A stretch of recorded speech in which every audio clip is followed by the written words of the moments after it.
નમસ્તે દર્શક મિત્રો, મારું ભાવેણા ચેનલમાં આપનું હાર્દિક સ્વાગત છે। સુરત શહેરમાં ઉત્તરાયણ પર્વની ઉજવણી નિમિત્તે મોટા વરાછા ખાતે સીતારામ ગૌશાળા ટ્રસ્ટ વિરડી દ્વારા સેવા સ્ટોલનું આયોજન કરવામાં આવ્યું। આ ટ્રસ્ટ દ્વારા ગૌ માતાની સેવા, સંરક્ષણ તથા લોક જાગૃતિ માટે વિવિધ સેવા કાર્યો કરવામાં આવે છે। અહેવાલ જયભાઈ બગિયા, સુરત। અમે છેલ્લા 8 વર્ષથી સીતારામ ગૌશાળા ચલાવીએ છીએ। ગામ વીરડી, તાલુકો ગારિયાધાર ને જિલ્લો ભાવનગર, જ્યાં છેલ્લા 8 વર્ષથી આ ગૌશાળા ચાલે છે।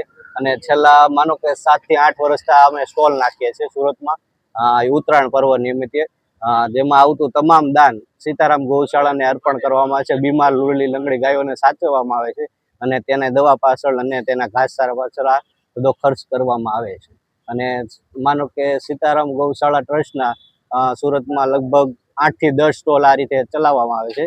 અને આ સ્ટોલ અત્યારે નંદ ચોક છે, તેમાં દર વર્ષે યોગેશભાઈ કોલડિયા અમારા સાથી સભ્ય છે, તે અહીંયા આનું આયોજન કરેલ છે।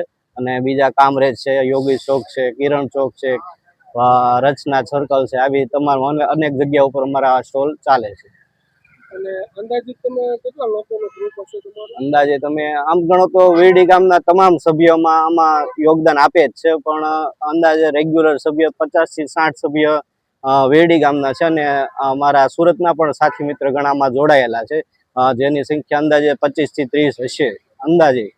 એટલે આમ તો વીરડી ગામના તમામ સભ્યોનો બહુ સારો એવો સપોર્ટ છે, જેના લીધે અમે 8 વર્ષ થઈ ગયા તો આ કાર્ય અમે યથાવત ચાલુ રાખીએ છીએ અને હજી આવતા સમયમાં અમે આ કાર્ય કરીએ એવો અમને વિશ્વાસ છે, દ્રઢ વિશ્વાસ છે, જેનો અમારે। અને લોકોને શું સંદેશો આપશો? લોકોને તો એ જ સંદેશ છે કે આવું કાંઈ ને કાંઈ નાનું મોટું કાર્ય હોય તો, અને ગૌશાળા હોય છે, પક્ષીઓને શણ હોય છે, તો આવું નાનું મોટું કાર્ય હોય તો એમાં સપોર્ટ જરૂર ને જરૂર કરવો જોઈએ। ફૂલ નહીં તો ફૂલની પાખડી આપવી જોઈએ એવું મારું માનવું છે।